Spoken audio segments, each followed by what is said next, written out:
back to Kailey's Chronicles. Okay, let's start with your G major scale. I just can't, my arms hurt.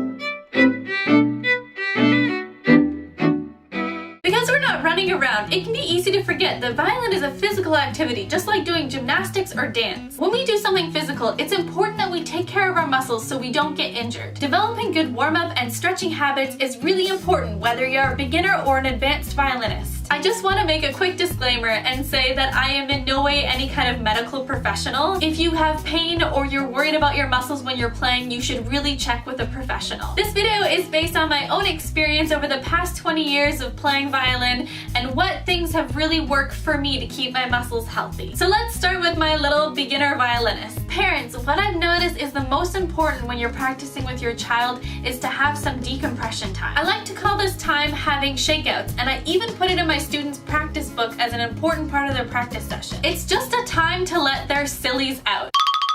Violin demands that you stand pretty still and you can't wiggle too much without your bow going all over the place. It can be exhausting for a small child who just wants to get those wiggles out. I know that there's a worry that the practice will take twice as long. I know it feels like once you've got them set up with the bow and the violin and ready to play, you don't want to take it down again because it'll take you another 20 minutes to get them set up again. I'm going to err on the dangerous side and say face your fears and risk getting less done in the practice session in exchange for a few extra shakeouts. It can be hard juggling all the practice homework that needs to get done and letting those sillies out. But I think if you try to just keep both in mind, you'll develop a very comfortable balance. My last point for beginner violinists is that I like developing as early as possible the idea of doing your stretches before you play your violin. These are what I like to call the scale stretches. They not only stretch out your body, but they also introduce the concept of a scale. 1, 2, 3, 4, 5, 6, 7,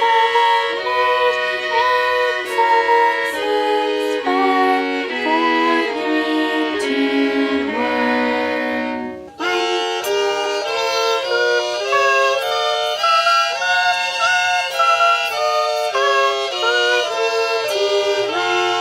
Just in case you're wondering, it's a carrot. As my students get older, I like to talk in more detail about all the parts of the body that are involved in playing the violin. I then like to incorporate creative ways of stretching those parts of the body. For example, if I'm talking about how our ball and socket joint in our shoulder needs to be nice and loose to make a beautiful sound with our bow arm, I would then say, what kind of exercise would you make up that would let you loosen up your ball and socket joint? A good example I've had is pretending to swim. So you can front crawl around the room, you can back crawl around the room, you can do some breaststroke. Another example would be when we start vibrato, I talk about how the joint in our wrist has to be nice and loose. A creative example was jellyfish jazz hands. They do look really silly now that I see it in the camera. My challenge to you is to send me a video of your silly exercises and what body part you're trying to work on. As for what I do for my muscles and my more advanced violinists that are playing 3 hours or more a day, stretching is extremely important for us with the amount of hours we're playing. I really notice the difference if I fall out of the habit of stretching and forget about it for a few weeks.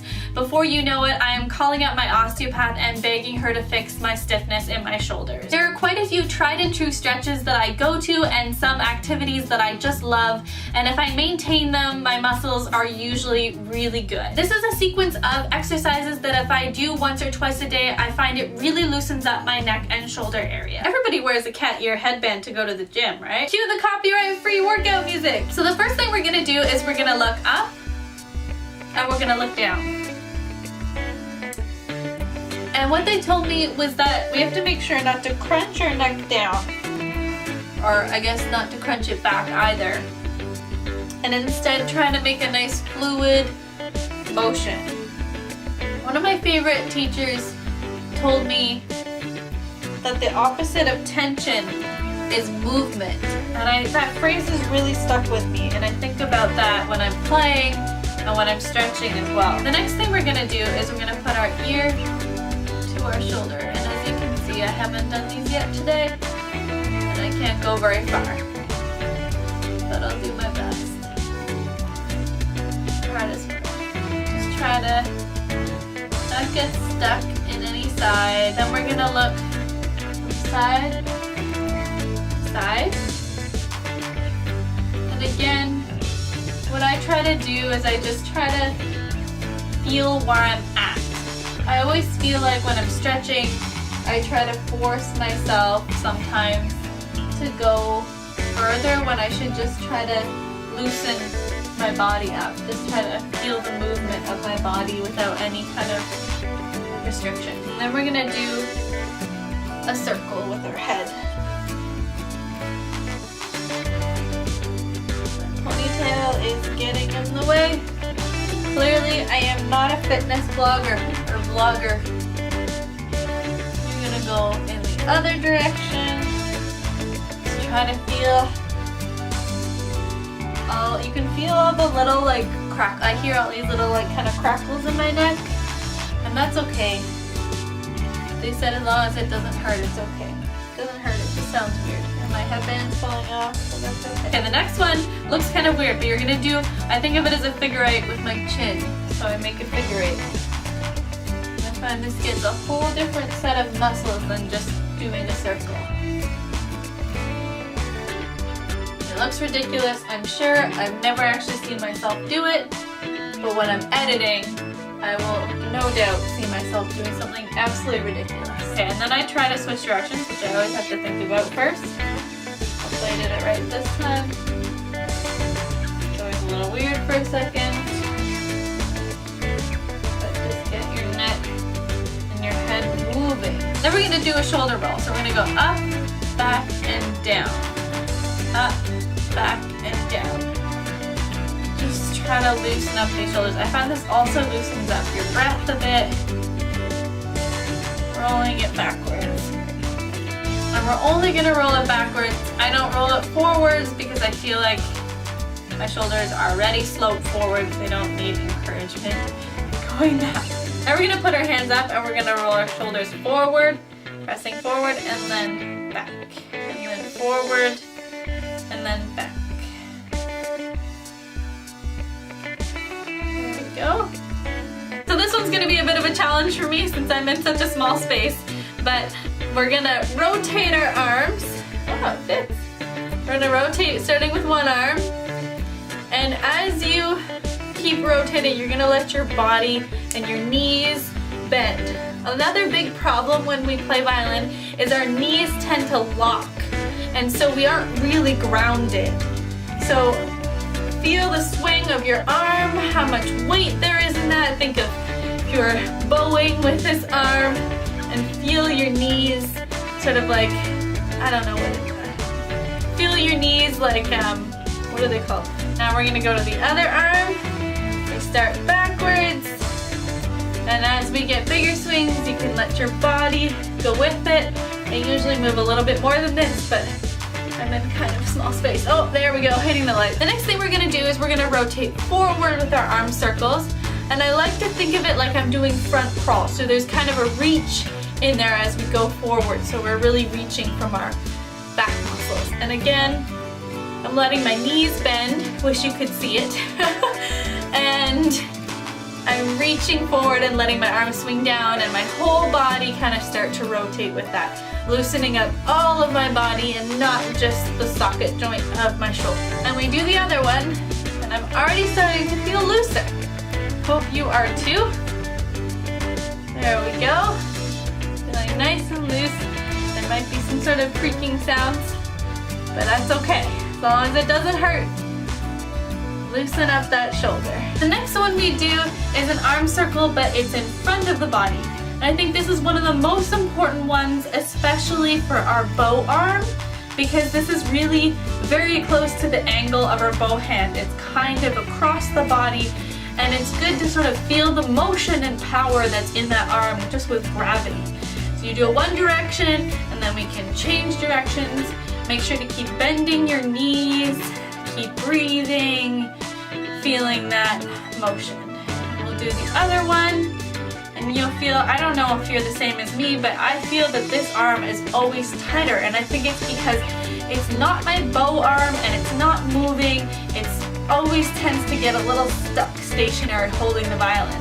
It's really important to try to take some time and loosen this one up. I'm sorry, I changed direction and I didn't say anything. I'm bad at this fitness blogging, clearly not my calling, but I'm trying. So this one is my least favorite because it always feels the most stiff, and I'm already hitting things on the side here, but rotating both arms backwards together. So that's really opening up the whole front of your body, bending your knees, and by then I'm feeling pretty loose. I had to zoom out a little bit for the next move, but I think it's called the teacup or something like that. You pretend you have a teacup on your hand and you don't want to spill the tea. So you're going to bring your hand around here and you're going to keep it as flat as you can, and up over your head. And this is one of my favorite stretches, and you have to keep your hand as flat as you can so as not to spill the teacup. No one likes spilled tea. I really like this one, especially as I go downwards here. I find it really gets those muscles that I use for playing nice and loose. And it just feels like there's some awkward muscles in our arms and shoulders that I feel like are hard to really stretch out, and this is one of the really good ones that gets into those muscles and also into your wrist. I find as your wrist torques here, it's a really good stretch. And then we'll do the other side. I have your tea, don't want to spill it. As you can tell, I don't really count how many times I do things on each side. I'm sorry if it's uneven. You guys can pace things as you would like. I'm just giving you the idea of the stretches. I pace them as I like, and I do it until I feel like I'm looser than I was before. I don't have a set time. It just depends on how much time I have to do the stretches. We have 2 more stretches. The first one is you're just gonna swing your arms across your body, and I like making sure I swing all the way back when I do this, not just forwards. So slap your back a little bit there. This one is one of my favorites. I interlace my fingers, put it behind my head. I'm going to lay my elbow up into my head there. And this stretches the side of my body as well, and I really like doing this one. I think it's this one and the teacup and maybe some of the head rolls in the beginning that I do if I have to do sort of a Reader's Digest version of this stretch. I do those. I find when I do these stretches, it really opens up this whole area for me, and it's not hugely demanding. It doesn't take a lot of time. I can sort of create a Reader's Digest version if I need to, and it's a reasonable thing for me to do at least once a day, if not twice a day, or if I'm getting to that point in my practice session where I'm feeling pretty sore, I can just take a break, do these stretches, and then get right back into it. I really love doing very mindful stretching where you're thinking a lot about exactly where each muscle is going and how it should be going there and how it should feel. I know that sounds really meticulous, but we're all violinists here, so I'm assuming we're all somewhat meticulous. Doing yoga is my favorite kind of exercise, and I particularly like Jason Crandall. He's worked for Yoga Journal, and I have 2 of his DVDs. He's very detailed in his description of when you're moving your body and exactly what you're supposed to be thinking about, which I really enjoy. He also incorporates breathing into the yoga workout, which I think is really important for us violinists to keep breathing and keep bringing the oxygen into our muscles and keeping them relaxed. That's all for now. Thanks so much for watching, and don't forget, violin is tricky for everyone. Keep up the good work. Feel free to comment below if you have any ideas of stretches or any kind of workouts that really worked for you. Something that I really didn't mention here, and it's probably because I don't do it enough, is that you really should go to the gym and build up the muscles in your upper back, because often when you have shoulder and neck pain, it's because your back isn't quite strong enough. So maybe that's something I can work on in the future and you can help me out with. Feel free to send me your silly workouts or shakeouts on Twitter and Instagram, and I will happily feature them in the next video. If you would like to stay tuned and subscribe, the button will be below here. And if you would like to watch my previous video, I will put it up there. Thanks so much for watching. That's what the internet's for, right? Looking ridiculous.